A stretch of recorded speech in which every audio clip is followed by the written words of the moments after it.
A Paris-based French economist has said that the CHIPS and Science Act passed by the U.S. Congress is a purely protectionist law.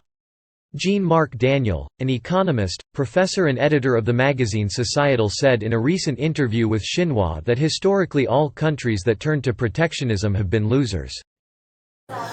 Je pense qu'effectivement cette loi est une loi purement protectionniste. D'une certaine façon, le fait de dépendre des Asiatiques et singulièrement des Chinois, des Japonais, des Coréens pour l'avenir de leur économie et de leur industrie a quelque chose d'humiliant. Donc ils sont prêts à faire un effort. Ce qu'ils ne voient pas, c'est qu'il ne s'agit pas de dire, il s'agit de faire et d'agir.